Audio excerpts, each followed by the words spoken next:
ሰላም እንዴት አላችሁ? የተወደዳችሁ የከፈስ ቲዩብ አድማጭ ተመልካቾቼ እንዴት ናችሁ?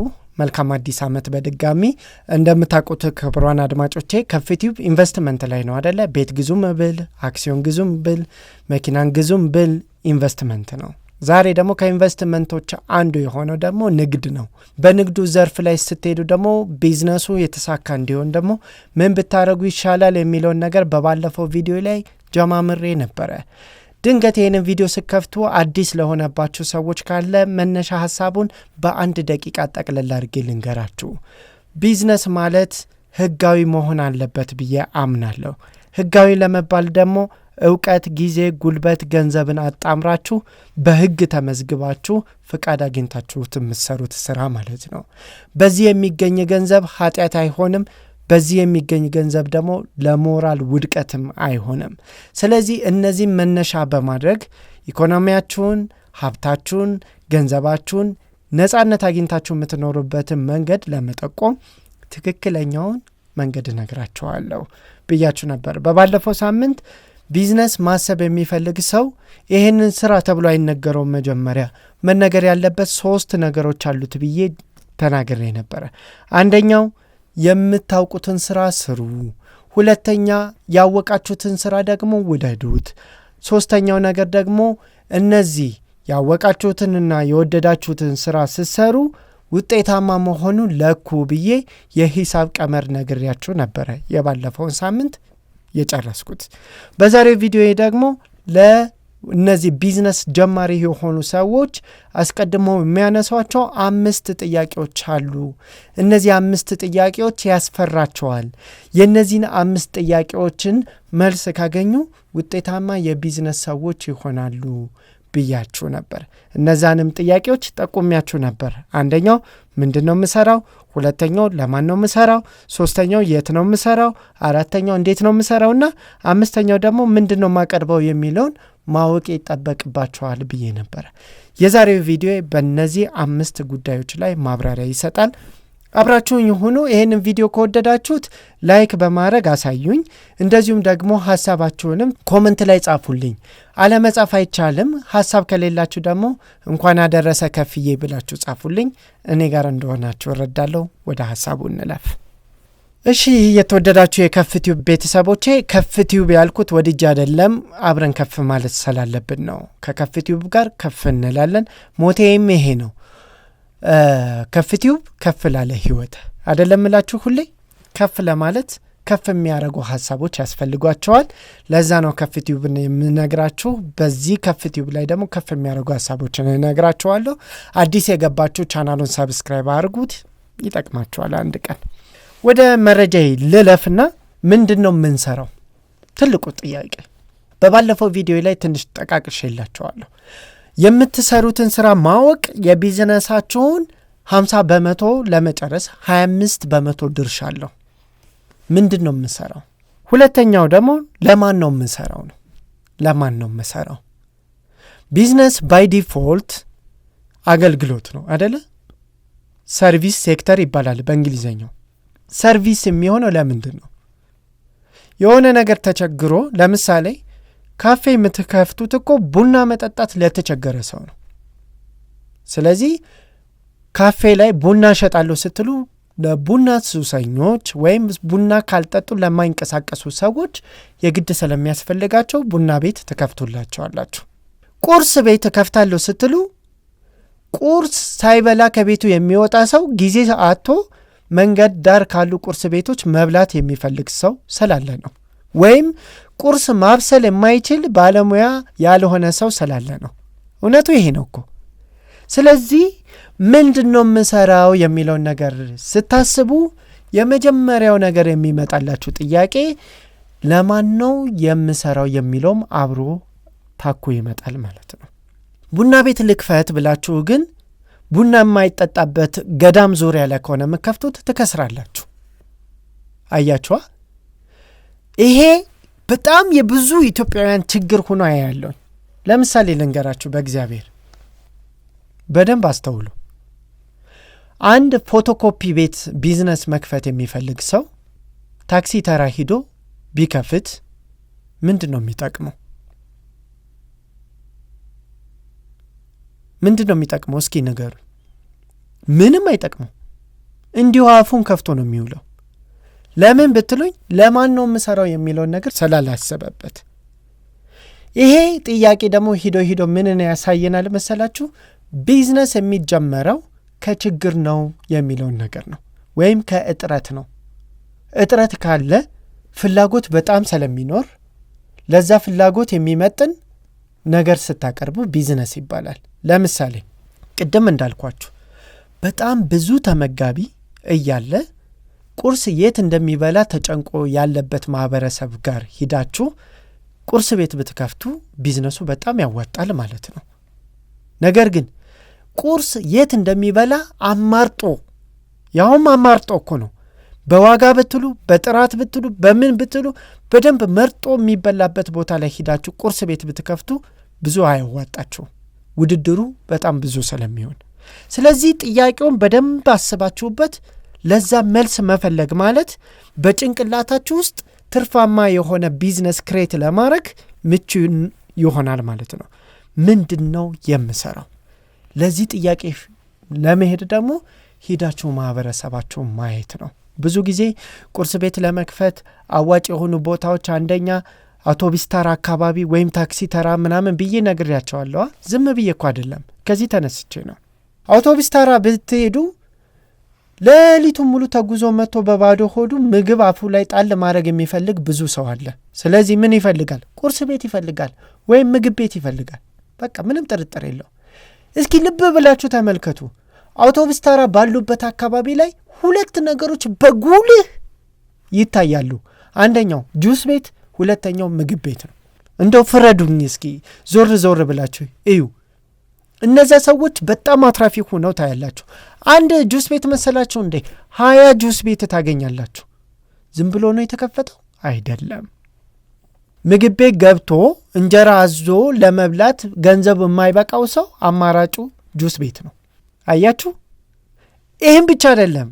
እንጀራም ከፍሎ መብላት ያልቻለው ሰው፣ ጁስ ቤትም ገብቶ ጁስ መጠጣት ያልቻለው ሰው ዝቅ ብሎ ጮርናቂ ታውቃላችሁ፣ በዘይት የሚጠበሰው እና ሻይ፣ እሱን የሚሸጡ ሰዎችም አሉ። የመጀመሪያው እነዚህ ቢዝነስ ሰዎች ምን ክሬት አድርገዋል ማለት ነው? እዚህ የሚመጣው ሰው ምንድነው የተቸገረው የሚለውን አውቀውታል። ሁለተኛ ከዚሁ ቢዝነስ ሳልወጣላችሁ ነው የምነግራችሁ። ከመናኸሪያ ሳልወጣ አይታችሁ ከሆነ ቡና፣ ሸንኮራ፣ ውሃ ምናምን የሚሸጡ ሰዎች በብዛት ታገኛላችሁ። ለምን? ሰው ከአንድ ቦታ ወደ አንድ ቦታ ሲሄድ እቤት ባዶ እጄን አልገባም ብሎ ስለሚያስብ ቢያንስ 1 ኪሎ ቡና አንጠልጥሎ ይሄዳል። አያችሁ? ስለዚህ የትኛውም ቢዝነስ ዝም ብሎ አይደለም የሚመጣው፣ ሰው ምን ይፈልጋል የሚለው ከማጥናት ነው። ስለዚህ ምንድነው የምሰራው ስትሉ፣ ይሄንን ነው የምሰራው ስትሉ፣ ይሄ ነገር ሰው ይፈልጓል ወይ ብላችሁ ራሳችሁን መጠየቅ ማለት ነው። ቢዝነስ ከዚህ ነው የሚጀምረው። አዎ ብላችሁ እርግጠኛ ሆናችሁ ስታስቡ ጀምሩት፣ ከዛ በኋላ ይሳካል። ግን ስትጀምሩት ምን ብያለሁ? ቅድም የነገርኳችሁን 3ቱን ህግ መጠበቅ አለባችሁ።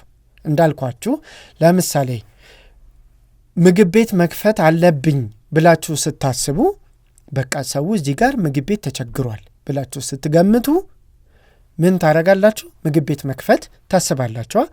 ምግብ ቤት መክፈት ብሩ ስላላችሁ ግን መክፈት ደግሞ አያስፈልግም። ለምን? እስኪ ምግብ ቤት እንዴት እንደሚሰራ እውቀቱ ይኖራችሁ። ምግብ ቤት ስትሰሩ የሚያጋጥማችሁ ቻሌንጆችን እንድታልፉ ደግሞ ስራውን መውደድ አለባችሁ። እነዚህ ሁለቱን ነገሮች ደግሞ ማግኘት የምትችሉት በልምድ ነው። ልምድ ለማግኘት ደግሞ የራሳችሁን ቢዝነስ ከፍታችሁ በመክሰር ሳይሆን ሌላው ጋር በመቀጠር ነው ብያለሁ አላልኩም? ብያለሁኝ። ስለዚህ አንድ ሰው ቢዝነስ ለማሰብ ካልሰበ መጀመሪያ ምን እንደሚሰራ ማወቅ አለበት። ካወቀ በኋላ ስራው ምን እንደሆነ እውቀቱ ሊኖረው ይገባል። ይህንን እውቀት ከሌለው ደግሞ መማር አለበት።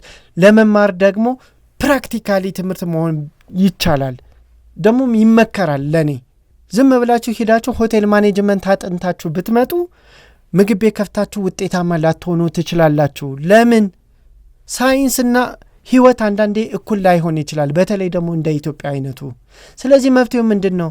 ያላችሁ ከሆናችሁ እንደሌላችሁ ሆናችሁ ሰው ቤት ገብታችሁ ተቀጥራችሁ ቢዝነሱን ማጥናት በጣም ቤስት ኦፕሽን ነው ጎበዝ። በጣም ምርጥ እድል ነው። ስለዚህ እንደዛ አድርጎ ባካችሁ። እሺ፣ አንደኛው ይሄ ነው። ሁለተኛው ቼክ የምታደርጉት ነገር ከህግና ከሞራል የማይጣላ ስራ መሆኑን እርግጠኛ ሁኑ። ሰው የሚያውቀው ግን ከህግና ከሞራል የሚጣላና ገንዘብ የሚያመጣ ከሆነ ከህግም ከሞራልም ለመጣላት ዝግጁ ከሆናችሁ የእናንተ ምርጫ ነው። ካልሆነ ግን ከህግም ያጣላችሁ ከሆነ ለምሳሌ ስርቆት ከህግ ያጣላል ከሞራልም ያጣላል። ልክ እንደዚህ አሁን እዚህ ላይ መጥቀስም አልፈልግ ለእናንተም ጆሮ የማይመጥን ብዙ ስራዎች አሉ። እነዛም አይምሯችሁ ውስጥ ሊመጡ ይችላሉ። ግን እሱ ከህግም ከሞራልም የሚያጣላችሁ ከሆነ ምኑን ሰራችሁት? ሁለተኛው ጥያቄ ቀጥሎ ይመጣል። ለማን ነው የምሰራው? ቅድም እንዳልኳችሁ አንድ በጣም የሚያናድደኝ ቢዝነስ ልንገራችሁ ያየሁትን።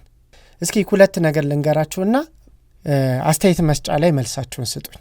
በደንብ ስሙኝ ጥያቄውን። የቤት ዕቃ ታውቃላችሁ አይደል?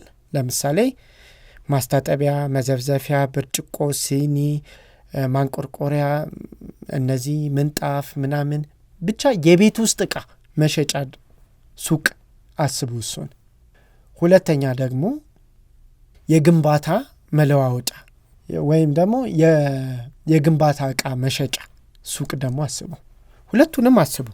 የግንባታ ዕቃ መሸጫ ማለት ቀለም፣ ቆርቆሮ፣ ሲሚንቶ፣ መብራት ምናምን እነዚህ የሚሸጡበትን ቤትና የቤት ዕቃ የሚሸጥበትን ቤት አስቡ። ከዛ የቤት ዕቃውን ወስዳችሁ መንገድ ዳር ላይ ክፈቱት። ቀለም፣ ቆርቆሮ ምናምን የግንባታ ዕቃዎችን ደግሞ ወስዳችሁ መኖሪያ መንደሮች አካባቢ ላይ ክፈቱት። የትኛው ቢዝነሱ በጣም ጥሩ የሚሆንለት ይመስላችኋል? ጥያቄ ግልጽ ነው። የትኛው ቢዝነስ ውጤታማ የሚሆን ይመስላችኋል? መልሳችሁን ኮመንት ላይ ያስቀምጡልኝ። አስቀምጣችሁ አይደል? እያስቀመጣችሁ እኔ መልሱን ልንገራችሁ። መልሱ ሁለቱም አያዋጣም ነው። ለምን ካላችሁ የቤት ዕቃ የሚሸጠው ቤቶች፣ መኖሪያ ቤቶች አካባቢ ላይ ሲከፈት ነው። ምክንያቱም ነዋሪው የሆነ ነገር ሲጎለው ወጣ ብሎ ገዝቶት ይገባል። ሮጥ ብሎ ገዝቶት ሊገባ ይችላል። ሲኒ ሲሰበርበት ሮጥ ብሎ ሲኒ ገዝቶ ይገባል። ወይም ደግሞ የውሃ ብርጭቆ ሲያስፈልገው ወጣ ብሎ እዛው ካለው መደብር ውስጥ ገዝቶ ይገባል። በአመት አንድ ጊዜ ለሚያድሰው ቤት ነው እኮ ቀለም የሚገዛችሁ ጎበዝ። በአመት አንድ ጊዜ ለሚያድሰው ቆርቆሮ ቤት እዛ መንደር ውስጥ ብትከፍቱ ማን ነው የሚገዛችሁ? በአንጻሩ ብታቀያየሯቸው ግን ሁለቱም አትራፊ ይሆናሉ። ለምሳሌ የህንፃ ግንባታ ሱቁን መንገድ ዳር ላይ ብታረጉት በመኪና የሚያልፈው ሰው ሁሉ ያየዋል አይደል? ስለዚህ ቤት የመገንባት እቅድ ያለው ሰው በሙሉ ያየው ያልፋል። አያቸዋ። ሲሚንቶ መግዛት የሚፈልግ ሰው ድንገት ሲያልፍም ያገኘዋል። ስለዚህ ግንባታ መሰረት አድርገው የሚያስቡ ሰዎች በሙሉ አይምሯቸው ውስጥ የሚመጣው ቅድም ሲያልፉት ያዩትን ቤት ስለሆነ እዛ ሱቅ ሄደው እቃዎችን ገዝተው ይሄዳሉ። ልክ እንደዚሁ ደግሞ የቤት እቃ ውስጥ ሱቅም ደግሞ መንደር ውስጥ ሲከፈት ደግሞ ልክ እንደዛው ነው። የትኛውም ሰው ማንኪያ ሲጠፋበት ሮጥ ብሎ ማንኪያ የሚገዛችሁ ከዛ ቤት ነው። ብርጭቆ ከተሰበረበት እንግዳ ከመጣበት ሮጥ ብሎ የሚገዛችሁ ከዛ ነው። ማንደጃ ምናምን የሚገዛችሁ ከዛ ነው። ስለዚህ ቢዝነሱን የት ነው ለማን ነው የምከፍተው የሚለው በትክክል ማወቅ የእናንተ ድርሻ ነው ማለት ነው። ቢዝነሱ እውቀቱ ስላላችሁ ብቻ አይሆንም፣ ስለወደዳችሁትም ብቻ ሳይሆን የት ቦታ ለማን እንደምትከፍቱትም ደግሞ ማወቅ ይጠበቅባችኋል ማለት ነው። በዚህ መመዘኛነት መዝናችሁ ትክክል የሆነውን ቦታ መምረጥ አለባችሁ። ልክ እንደዚህ እኔ አካባቢዬን ሳየው አንዳንድ ቦታ ላይ በጣም እናደዳለሁ። በእውነት ነው የምላችሁ፣ በጣም ነው የሚያናድደኝ። ለምሳሌ ልንገራችሁ፣ ምግብ ቤት ኮንዶሚኒየም ጋር ሲከፈት እኔ ግራ ይገባኛል። የእውነት ግራ ይገባኛል ማለት መንገድ ዳር ላይ ያለ ምግብ ቤት ከሆነ ቢያንስ መንገድ ዳር ላይ ያለ ተላላፊ በሙሉ ከሌላ አካባቢ የመጣ ሰው ገብቶ ስለሚጠቀምበት አትራፊ ሊሆኑ ይችላሉ። ግን መንገድ ዳር ላይ ያልሆነ ግን ከኮንዶሚኒየም ቤቶች ስር ላይ የሚሸጡ ሱቆች ላይ ያንን ሱቅ ውስጥ ምግብ ቤት የሚከፍት ሰው ግን በጣም ግራ ይገባኛል። እኔ ልብ አድርጉ፣ ሰው ቤቱ ደርሶ እንዴት ነው ምግብ ቤት ገብቶ ምግብ የሚበላው? ቤቱ ደርሷል እኮ ኦሬዲ። ቤቱ ወጣ ብሎ በርበሬ በጥብጦ እኮ መብላት ይችላል። ሽሮ አፍልቶ መብላት ይችላል። እንዴት ነው በዚህ ኑሮ ውድነት አንተ የከፈትከው ምግብ ቤት ገብቶ የሚበላው? አያችኋ? መኖሪያ አካባቢ ላይ ምግብ ቤት የምትከፍቱ ሰዎች በጣም አስቡበት። ምንድነው ሐሳባችሁ? ሃይዌይ ከሌለ እዛ አካባቢ ላይ ይሄ በቃ አስፓልት መንገድ ከሌለ ምንድነው ትርፋችሁ? የምከፍቱበትን ቦታ በደንብ ማወቅ ያስፈልጋል። ከሱ ይልቅ ቡቲክ ብትከፍቱ በጣም ያዋጣል። ልክ ጧት ምናምን ለሌላ ጉዳይ ከቤቱ ውጥት ሲል የሚያምር ልብስ ሲያይ ይሄ ልብስ ዋጋ ልጠይቅ ብሎ ቢያንስ ይገባል። እንትን ምናምን ጸጉር ቤት ምናምን የወንዶች የውበት ሳሎን ምናምን መኖሪያ አካባቢ ላይ ብከፍቱ በጣም ያዋጣቸዋል። ምክንያቱም ሰው የሚገኙ እዛ ነው። እንደውም በጣም የሚያዋጣው ይሄ ነው። በተለይ የሴቶች የውበት ሳሎን የመኖሪያ ቤቶች አካባቢ ላይ ብከፍቱ ምን አለ በሉኝ በጣም ይሳካላቸዋል። ምክንያቱም የትኛውም ወንዶች እንኳን ተንጨባረን ወጥተን ከተማ ከደረስን በኋላ ጸጉራችንን መቆረጥ እንችላለን፣ ችግር የለብንም። ሴቶች ግን ተንጨባረው ይወጣሉ እንዴ? አይወጡም። ስለዚህ ምንድነው መጀመሪያውኑ ተኳኩሎ ነው የሚወጡት። ስለዚህ ለመኳኳል የሚረዳቸውን አንድ የመጀመሪያ የውበት ሳሎን ያስፈልጋቸዋል። ለዛ ነው የሆነ ትልልቅ ሞል ላይ ምናምን ሂዳችሁ ጸጉር ቤት ለመክፈት ከምትጥሩ በጣም ደረጃውን የጠበቀ ቆንጆ ስቶር መኖሪያ መንደር አካባቢ ላይ ብከፍቱ በጣም የሚያዋጣው። እኔ አያለው ሰፈሬ በተለይ የሴቶች የውበት ሳሎን በተለይ እሁድ ሁሌ ቢዚ እንደሆነ ነው ልጁ። ሁሌ በቃ ያውም እኮ እጅ ይመረጣል። እከሌ ሲሰራ በጣም ጎበዝ ነው ተብሎ እጅ ይመረጣል። እና ነገሩ ቀላል አይደለም ወንድሞቼ፣ በደንብ ተረዱት። እና አንዳንዴ ምንድነው ለማን እንደምትሰሩ አለማወቅ ነው። ያ ማን ነው የተባለው ሰውዬ የት እንደሚኖር ካላወቃችሁ እኮ ችግር ነው። ለምሳሌ ልንገራችሁ፣ ፒዛ ቤት ማለት ነው። ፒዛ ወይም በርገር ቤት አንድ ኮንስትራክሽን በብዛት የሚሰራበት አካባቢ ላይ ሂዳችሁ ከምከፍቱና ጮርናቄ ቤት አንድ ኮንስትራክሽን በብዛት የሚሰራበት ቦታ ላይ ሂዳችሁ ከምከፍቱ የትኛው ያዋጣል? ለእኔ መፍትሄው ፒዛ ቤቱን ቦሌ፣ ጮርናቄ ቤቱን ደግሞ ግንባታ ሳይቶች አካባቢ ብከፍቱ ያዋጣቸዋል።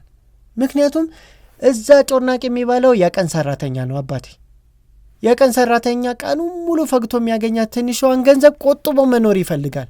የሚቆጥበው ደግሞ ከሚበላት ምግብ ጀምሮ ነው። ስለዚህ ጮርናቄውን በልቶ ሻዩን ጠጥቶ ውሃውን ጠጥቶ እግዚአብሔርን አመስግኖ ለሌላው ቀን ይዘጋጃል። ያንተን ፒዛ ዞር ብሎ አያይልህ። ሊያየው ይችላል በእርግጥ ግን አይገዛውም። ምክንያቱም ያንተ ፒዛ ዋጋ የሱ የ3 ቀን ገቢው ነው። አየዋ። በዚህ ምክንያት ቢዝነሳችሁ ይፋለሳል። እና ለማን ነው ምሰራው የሚለው ነገር የዛን የናንተን ሰርቪስ የሚቀበለውን ሰው ማንነት በደንብ አይዴንቲፋይ ማድረግ ወይም መለየት የቢዝነሱ በቃ የጀርባ አጥንት ብላችሁ አስቡት። ይሄንን ማወቅ አለባችሁ። ከዛ በኋላ ደግሞ ለዛ ሰውዬስ ምንድነው ማቀርበው የሚለውንም ማወቅ ነው። ወደ ሴሚሲ አካባቢ ነው ቤቴ፣ አያት ሪል ስቴት የሚሰራው አካባቢ ማለት ነው። እና ጠዋት እዛ አካባቢ ያላችሁ ሰዎች አይታችሁ ከሆነ ወይም እንድታስተውሉት እስኪ እዩት፣ ዙሪያውን ጮርናቄ ቤቶች አሉ። ከዛ ደግሞ የሚገርመኝ ነገር እዛው ላይቭ ማለት ነው፣ እዛው ሰው እያየ ጥብኛ ይጋግራሉ። እዛው ሰው ላይቭ እያየ ደግሞ በሶ በጥብጦ በኩባያ 15 ብር ይሸጣሉ። በክርስቶስ ቢዝነስ ከዚህ በላይ አለ እንዴ? እነዚህ ሰዎች የእውነት እንደው ቁጭ አድርጋችሁ ብታወጣጧቸው ከማንም የበለጠ ገቢ ያገኛሉ እኮ፣ ከማንም ማለት ነው። በወረፋ ነው፣ ግማሹ ቁሞ ነው የሚበላው፣ ግማሹ በቃ ቦታ አጥቶ በጭቅጭቅ ነው። ኧረ እኔ እቀድማለሁ ምናምን እያሉ ነው የሚበሉት። እንግዲህ አስቡ፣ አንድ ብርጭቆ በሶ 15 ብር፣ አሁን እንደውም ጨምራለች 10 ብር። እንዲህ ቢዝነሱ እንዴት ቢገባቸው ነው ብላችሁ አስቡ። የቤት ኪራይ የለ፣ የምን ታክስ የለ፣ ምን የለ፣ እንዲህ ቁጭ ብሎ በቃ ገበያውን አግኝተውታል። ገበያ ማለት ያ ነው፣ ቢዝነስ ማለት ያ ነው። እናንተ ሰፋ ስታደርጉትም በዛው ልክ ነው። ለእነዚህ ልጆች ግን እኔ አጠገባቸው ሂጄ ፒዛ ባመጣ ቅድም እንዳልኳችሁ ለመብላት ይመኙታል። ለመብላት ይመኙታል። ወይም ደግሞ ማያቅ ሰው ሊበላው ይችላል። ማያቅ ማለት ከበላው በኋላ በሚቀጥለው ቀን ምን ሆኖ እንደሚኖር እግዚአብሔር የሚያቅለት ሰው ማለት ነው እንጂ ሰው ባሁኑ የኑሮ ውድነት እንዴት ነው 1000 ብር እና ምናምን ፒዛ ገዝቶ አልኳቸው እኮ የ4 ቀን ገቢውን ነው በአንድ ቀን ጭጭ የሚያደርግበት። ስለዚህ አይገዛቸውም ማለት ነው። ልክ እንደዛው ደግሞ እዛ ጋር እንዲህ አይነት ቤቶችም አይቻለሁ። ቀኑን ሙሉ አፋቸውን ከፍተው የሚቀመጡ ቤቶች። እግዚአብሔር ይድረስላችሁ ለእናንተ። የምሬ ነው። ቢዝነስ እንደዚያ አይሰራም። እከሌ ስለከፈተና እሱ ስለተሳካለት ተብሎ ደስ ያላችሁ ቦታ ላይ ደስ ያላችሁን ነገር አይከፈትም። ሼም ነው። ይዟችሁ ነው ገደል የሚገባው። ለራሳችሁ ማሰብ መጨነቅ አለባችሁ። ቢዝነስ ድፍረት ይፈልጋል ይባላል። ድፍረት ዝም ብሎ እኮ አይመጣም። አንድ ነገር ካወቅከው ምን ድፍረት ይሆን? ድፍረት አይባልም ሲጀመር። እንዴት አድርጎ የትኛውን ገንዘብ አውጥቶ የትኛውን እንደሚያመጣ አስቀድሞ ካልኩሌት አድርጎ ካወቀው ድፍረት ሳይሆን የሚባለው እውቀት ነው ይሄ የሚባለው።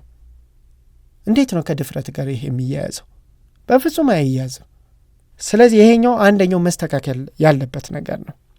ሌላው ሶስተኛው የሚነሳው ደግሞ በእርግጥ ነካክቸዋለሁ ግን ለብቻው መነሳት ስላለበት ነው። ቢዝነሱን የምጀምረው የት ነው? ሻይ ቤት፣ ካፌ፣ ምግብ ቤት ምናምን አይነት ነገሮች የሚሰሩት ወይም የሚከፈቱት ከመኖሪያ ቤት ርቀው ነው። ከመኖሪያ ቤት ከቀረበው አለቀላችሁ፣ ከሰራችሁ። ለምሳሌ አልኳችሁ እኮ እቤቷ 1 ሲኒ ቡና አፍልታ ጠጥታ 5 ሳንቲም ሳትከፍል የምትወጣ ልጅ ከናንተ ቤት ስር ያለው ኮንዶሚኒየም ስር ያለው ቤት ጋር መታ 1 ሲኒ ቡና በ25 ብርና በ50 ብር የምትጠጣበት ምንም ምክንያት የለም፣ ስንፍና ካልሆነ በስተቀር። ስንፍና ካላችሁ ደግሞ ሁሉም ሰው ሰነፍ አይደለም። ከመቼው ቤቴ ገብቼ ቡናዬን ልጠጣ ነው እንጂ የምትለው ከመቼ ገብቼ እከሌ የተባለው ግሮሰሪ ምናምን አትላችሁም። አያችሁ? ስለዚህ ስህተት ነው። ነገር ግን ስትሬት ላይ ያላችሁ ከሆነ ማለትም ሃይዌይ ላይ መንገድ ላይ ካላችሁ ግን በዛ መንገድ ላይ እግር ጥሎት ህይወት አምጥቶት ስራ አምጥቶት ምናምን ያሉ ሰዎች፣ መድረሻ ያጡ ሰዎች፣ ምሳ ሰዓት የደረሰባቸው ሰዎች ገብተው ምሳ ሊበሉ ይችላሉ። ነዋሪው ግን አንዲት እንጀራ ከእናንተ አይገዛም። ይህንን እርግጠኛ ሆኜ ነው የምነግረው እና ይህንን ለዩ መጀመሪያ። በአንጻሩ እዛ ኮንዶሚኒየም ቤት አካባቢ ላይ ግን ሱፐር ማርኬት ብከፍቱ፣ ሱቅ ብትከፍቱ፣ ሸቀጣ ሸቀጥ ብከፍቱ፣ ፖቲክ ብከፍቱ፣ ሞሎያ መጥረጊያ መሸጫ ቤት ብከፍቱ፣ የጽዳት ዕቃዎች መሸጫ ብትከፍቱ፣ ሌላው ቢቀር ላውንደሪ ቤት እንኳን ብከፍቱ በመጠኑ ያዋጣል። ለምን ብትሉ ላጤ ይኖራል እኮ። ማሽን የሌለው ሰው እኮ ይኖራል እዛ ኮንዶሚኒየም ቤት ላይ። ስለዚህ ቀኑን ሙሉ በእጅ የፈትጌ ከምኖር እዚህ ያዋጣኛል ለገሌ በሰጣት ብሎ እናንተ ላውንደሪ ቤት መጥቶ ልብሱን ይሰጣል። ሁሉም እዛ ነዋሪዎች በሙሉ ቢያንስ ኮምፎርት አላቸው፣ ቢያንስ ብርድ ልብስ አላቸው። ይህንን በሰራተኛ ያሳጥቡት፣ በማሽን አያጥቡት። ለየት ያለ ማሽን ስለሚፈልግ ላውንደሪ ይፈልጋሉ፣ እናንተ ጋር ያመጡታል። አያችኋ? ባህሪው ማወቅ ነው። ስለዚህ ቦታም ማወቅ የዛን ስራ ባህሪ ማወቅን ይጠይቃል። ደንበኛው የት ነው ያለው የሚለው ማወቅ ይጠይቃል። እንበልና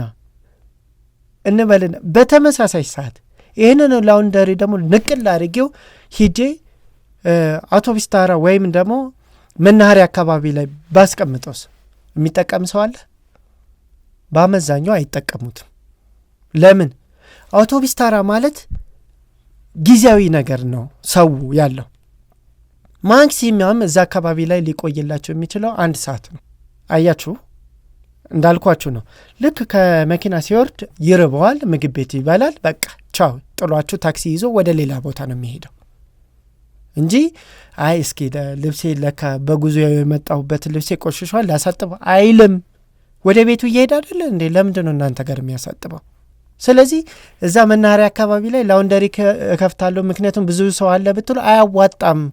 እዛ ብዙ ሰው ቢኖርም ያ ሰውዬ ለስራ ወይም በጉዳይ ትራንዚት ለማድረግ መጣ እንጂ የእናንተን ላውንደሪ ለመጠቀም አይደለም የመጣው። ታዲያ የት ነው ላውንደሪ ካላችሁ በአብዛኛው መኖሪያ አካባቢ ላይ ነው የሚከፈተው። ስለዚህ የት የሚለውን ነገር በደንብ ማወቅ ያስፈልጋል። የት የሚለው በአማርኛ በትንሽ አማርኛ እንዲገባችሁ ከፈለጋችሁ የኔን ሰርቪስ የኔን አገልግሎት የሚጠቀመው ሰውዬ የት ነው የሚውለው፣ ምን ያህል ሰዓት ይቆያል ብላችሁ ማሰብ ማለት ነው። አገኛችሁኛ? ስለዚህ አንደኛው ይሄ ነው።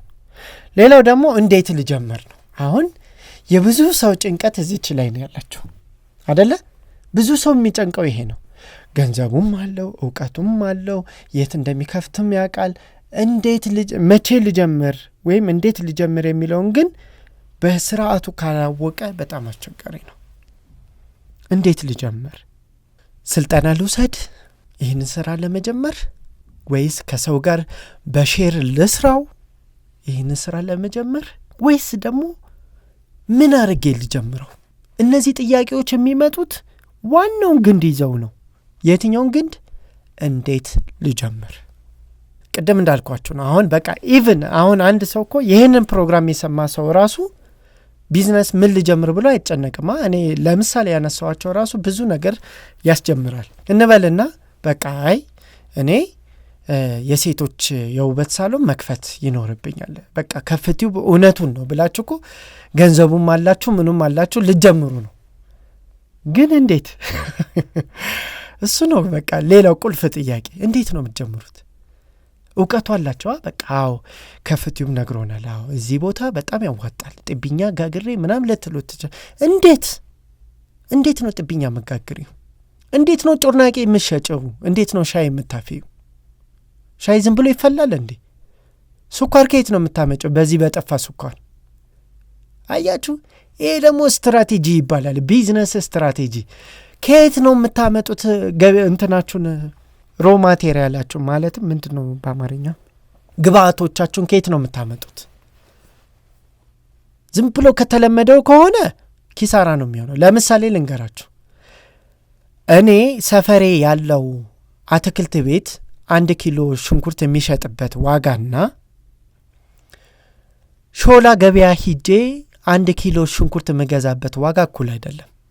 ስለዚህ እኔ ምግብ ቤት ካለኝ ከሰፈሬ አትክልት ቤት አይደለም ሽንኩርት እያመጣው የምሰራው፣ ትርፉ ዝቅተኛ ስለሚሆን ሾላ ሂጄ አመጣለሁ ማለት ነው። ሽንኩርት ባንዴ በደርዘን አስጭኜ።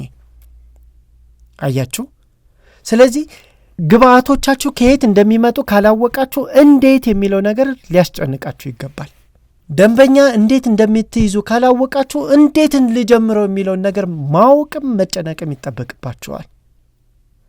የዚህን ጥያቄ መልስ አገኛችሁ ማለት የቢዝነሱን 95% አሳካችሁ ማለት ነው። ይሄ ነው በቃ ቢዝነስ እንጂ ለአንዱ ተገልጦለት ለሌላው ያልተገለጠለት፣ ለአንዱ ተባርኮ ለሌላው የተነፈገ አይደለም። አምላካችን እኮ ለሁላችንም አይምሮ ሰጥቶናል። ለሁላችንም ትእዛዙ ተሰጥቶናል። ጥረ ግረ ብላ ተብለናል።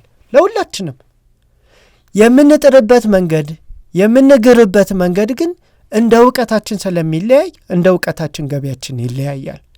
ያንን ዕውቀት ነው አቀራረቡና ውጤታማ የቢዝነስ ሰው ሁኑ እያልኩ ያለሁት። አገኛችሁኝ? ስለዚህ እንዴት ልጀምረው የሚለው 3 መፍትሄዎች አሉ ለኔ። አንደኛው ስራውን ካወቃችሁት፣ ስራው ስታዩት የምትወዱት አይነት ከሆነ ስልጠና መውሰድ ነው። ስልጠናውን በሁለት መንገድ ታገኛላችሁ። አንደኛው የሚያሰለጥኑ አሉ፣ ያንን ስልጠና መውሰድ ነው። ለምሳሌ የምግብ ሙያ ስልጠና ያስፈልጋል። ምግብ ቤት ለመክፈት እጅሽ ከሌላው ምግብ ቤት የተለየ ካልሆነ ደንበኛ ልስቢ አትችይም። ስለዚህ ጥሩ እጅ እንዲኖርሽ ጥሩ የምግብ ማሰልጠኛ ሙያ ገብተሽ መማር አለብሽ፣ መሰልጠን አለብሽ። ከዛ በኋላ ጥሩ ሙያ ሲኖርሽ እምትሰሪው በሙሉ ይጣፍጣል። የሚጣፍጥ ከሆነ ደግሞ የሚጣፍጥ ነገር ከተመጣጣኝ ምግብ ጋር ከቀረበ እኔ ራሴ እመጣለሁ። የሚቀር ሰው አይኖርም ማለት ነው። ስለዚህ በስልጠና ታገኙታላችሁ። የወንዶች የውበት ሳሎን በሉ፣ የሴቶች ውበት ሳሎን በሉ፣ ጥልፍ በሉ፣ ስፌት በሉ፣ ምን በሉ፣ ሁሉም ሙያ ስልጠና አለው። መማር ይቀድማል ማለት ነው መጀመሪያ። ሁለተኛ ገንዘብ አውጥታችሁ መማር የማትችሉ ካላችሁ ደግሞ ከዜሮ መጀመር የምትፈልጉ ካላችሁ ደግሞ እንዳልኳችሁ ነው፣ ተቀጠሩና ስሩ። በተግባር ትማራላችሁ። አንቺ ይሄንን አርጊው፣ ዘይት ይሄን ያልጨምሪ፣ ይሄንን በዚህ ለኪው፣ ዝም ብለሽ አትድፊ ምናምን የሚለው እኮ ትምህርት ነው። ግሳጼ ቢሆንም እኮ ትምህርት ነው አይደል እንዴ? ዘይት በዚህን ለክተሽ እዛ ውስጥ ጨምሪ ማለት እኮ ትምህርት ነው። እናንተ ቤታችሁ መታችሁ ቢዝነሳችሁ ላይ ምግብ ስትሰሩ ዘይት እንዳይበዛባችሁ ለኩ በተባለው ነገር ትለካላችሁ ማለት ነው። የዚህን ያክል ቀላል እኮ ነው። ስለዚህ ተቀጥሮ መስራትም ለስልጠና መንገድ ነው። ሁለተኛው ነገር ደግሞ ሰለጠናችሁ፣ እውቀቱን ማገኛችሁ፣ ቼክ አረጋችሁት፣ በጣም ጥሩ ነው፣ ግን ገንዘብ የለም። እዚህ ላይ ደግሞ ሐሞት ይፈሳል። እዚህ ላይ ደግሞ ቀላሉ መንገድ ሁለት ነው። አንደኛው ከሰዎች ጋር በጋራ አጋጭቶ መስራት ነው። በውል አደራ ተዋውላችሁ በስርዓቱ እኩል አውጥተን እኩል የምናገኘውን ገንዘብ እኩል እንካፈላለን ብላችሁ በስርዓቱ በህግ ፊት ተዋውላችሁ የጋራ ንብረት ስለሚሆን ንብረቱ እኩል ኢንቨስት አድርጋችሁ እኩል ገቢ ታደርጋላችሁ። ከዛስ ይህንን እንደ መማሪያና የፕራክቲካል የቢዝነስ መለማመጃ አድርጋችሁ ትይዙታላችሁ። ልክ ቢዝነሱ ሲደረጅ በእናንተ ቦታ ላይ ሰው ትቀጥራላችሁ። ከዛስ እናንተ ተወጡና ሌላ ቦታ ላይ የራሳችሁን ምግብ ቤት ትከፍታላችሁ። ስራውን ታውቁታላችሁ አታውቁትም? ታውቁታላችሁ። ትወዱታላችሁ አትወዱትም? ትወዱታላችሁ። ትርፋማ መሆኑን ቼክ አድርጋችኋል አላደርጋችሁም? አድርጋችኋል። ስላደረጋችሁ አይደል እንዴ ቀጥራችሁ የወጣችሁት? ስለዚህ ያኛውም ሼር አላችሁ፣ እዛም ገንዘብ ታገኛላችሁ፣ እዚህም ደግሞ ሙሉ ድርሻው የራሳችሁ የሆነውን ደግሞ ምግብ ቤትን መክፈት ትችላላችሁ። በዚህ መሰረት ቢዝነሱን ማሳደግ ትችላላችሁ። ይሄ ነው እንግዲህ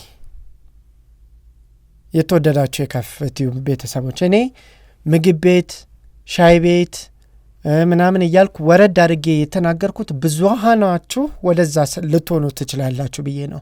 ልክ እንደ አቅማችሁ ማሳደግ ነው። እንደዚህ የኢንቨስትመንት አቅማችሁን እያያችሁ ምግብ ቤት ያልኳችሁ ከፍ ታደርጉትና ካፌና ሬስቶራንት ታደርጉታላችሁ።